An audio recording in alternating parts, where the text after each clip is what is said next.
नमस्कार दोस्तों, मैं अंकुर उपाध्याय स्वागत करता हूं आप सभी का एक बार फिर से अपनी नई वीडियो में।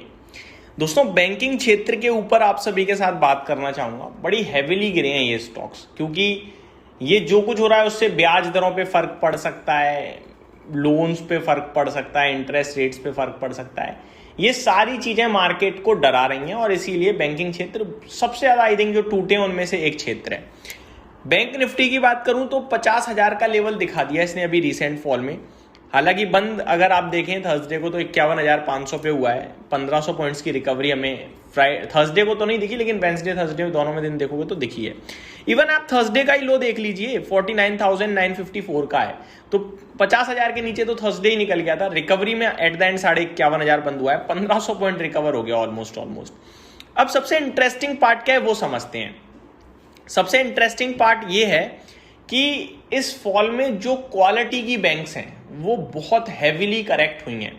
देखो, करेक्शन जब पूरे बैंकिंग क्षेत्र में तो सभी गिरेंगे। अब वो स्टॉक्स जो आप सोचते थे यार मैं ले नहीं पाया या मेरे को चाहिए थे, वो अब मौका दे रहे हैं। आपको कब लेना है ये आप ही डिसाइड करना। मैं आपके साथ कुछ क्वालिटी बैंक्स को डिस्कस करना चाहूंगा। एक और चीज बताना चाहूंगा, जो अभी रिसेंट आरबीआई का इंटरवेंशन था कि भैया डॉलर बेचो 10 अप्रैल तक का समय, इस डॉलर सेलिंग की वजह से हो सकता है बैंकों को एक सिंगल क्वार्टर में लॉसेस फेस करने पड़े। क्योंकि जब आप डॉलर अचानक से बेचोगे, जो भाव है उसी पे बेचना पड़ेगा, आप अपने प्राइस का तो वेट कर नहीं सकते, तो फिर आपके लॉसेस आने के चांसेस भी हैं। फॉर एग्जांपल, किसी ने डॉलर शॉर्ट किया हो, उसे लॉस बुक करना पड़ेगा, वो नहीं रुक सकता। क्योंकि ये क्या है, हैज ही तो करते हैं पोजीशंस को। तो हैज करने के लिए किसी ने क्या पता बेच रखा हो डॉलर, जिसने लिया होगा वो प्रॉफिट भी बुक करेगा नो डाउट, लेकिन बेच भी रहा है। तभी आपको रुपए में स्ट्रेंथ भी देखने को मिली थी अभी थर्सडे के सेशन में। तो ये लॉसेस आ सकते हैं आपके लिए क्वार्टर वन में, बट उसके ऊपर अलग से देखें तो बहुत बहुत ही मतलब स्ट्रॉन्ग क्षेत्र है बैंकिंग फाइनेंशियल। और हमारे देश में कितनी ग्रोथ है ये आपको पता चलेगा। फॉरेन बड़ी बड़ी बैंक्स जो हैं वो भारत की बैंकों को खरीद रही हैं। जैसे जो एमिरेट्स एनबीडीए दुबई की बड़ी बैंक, वो आरबीएल बैंक को एक्वायर करने की सोच रही है। आरबीआई से अप्रूवल भी मिला है। जो मित्सुबिशी ग्रुप है उसने श्रीराम फाइनेंस में स्टेक लिया। तो ये सब चीजें आपको दर्शा रही हैं कि इंडियन बैंकिंग क्षेत्र में काफी इंटरेस्ट है इस समय बड़ी दिग्गज बैंकों को। अब मैं स्टॉक्स पे आता हूं। देखो, पहला स्टॉक है जो ज्यादा रडार पे नहीं रहता है, खबरों से बाहर रहता है, लेकिन क्वालिटी वाइज कोई कमी नहीं है। एयू स्मॉल फाइनेंस बैंक, आपने कम ही सुना होगा इसके बारे में, लोग कम चर्चा करते हैं, लेकिन एक नंबर क्वालिटी है। ये स्टॉक 550 रुपए पे था जब मैंने डिस्कस किया था, और मैंने एक ही रीजन दिया था कि एचडीएफसी ग्रुप और एक दो और म्यूचुअल फंड ग्रुप्स अप्रूवल लेते हुए दिखे हैं हमें आरबीआई से कि भैया हमें इसमें 10% तक स्टेक उठाना है। दोस्तों, कोई भी म्यूचुअल फंड का जो ग्रुप होता है वो 10% से ज्यादा किसी पर्टिकुलर स्टॉक में स्टेक नहीं ले सकता है। हाईएस्ट होता है 10%। 10% लेने के लिए रिक्वेस्ट करी हुई थी और मिला भी है। आज भी इस स्टॉक की पोर्टफोलियो देखो, शेयर होल्डिंग पैटर्न देखोगे, उसमें दिखेगा आपको एचडीएफसी ग्रुप के अलग अलग फंड्स मिलाकर 10% लेके बैठे हुए हैं। तो अच्छा, एक इंटरेस्टिंग डेटा और बताना चाहूंगा। जैसे एचडीएफसी ग्रुप का मल्टी कैप फंड है, उसने अगर 2% ले लिया तो बाकी के फंड्स 8% ही ले सकते हैं। ऐसा नहीं है कि पर फंड आप 10% तक ले सकते हो, सारे को मिलाकर 10% से ज्यादा नहीं ले सकते। आईसीआईसीआई के अलग फंड्स हैं, एचडीएफसी के अलग से हैं, तो एचडीएफसी वाले 10 ले सकते हैं, आईसीआईसीआई वाले भी 10 ले सकते हैं, लेकिन एक ग्रुप 10% से ज्यादा ओन नहीं कर सकता है। अब आगे बढ़ते हैं।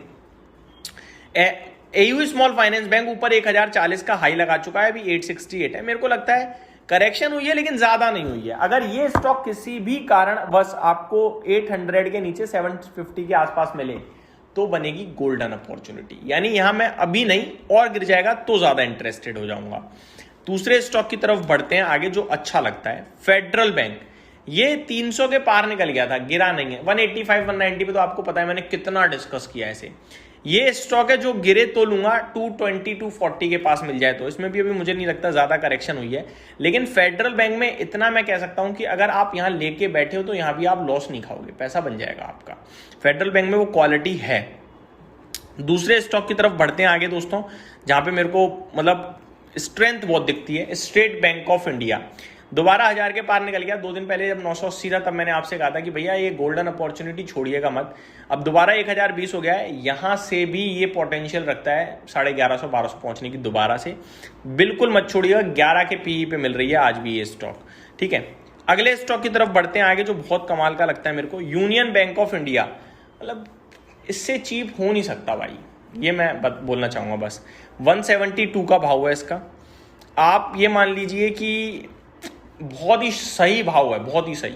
ये जितना गिरे उतना यहाँ से और अच्छा हो जाएगा, 150 हो जाए, 145 हो जाए। गोल्डन अपॉर्चुनिटी, गोल्डन यहाँ भी अपॉर्चुनिटी है मेरे हिसाब से। तो अब बढ़ते हैं आगे दोस्तों, एक और स्टॉक जो मेरे को काफी अच्छा लगता है, कैनरा बैंक 127। बहुत ही अट्रैक्टिव लेवल्स हैं, बहुत ही अट्रैक्टिव।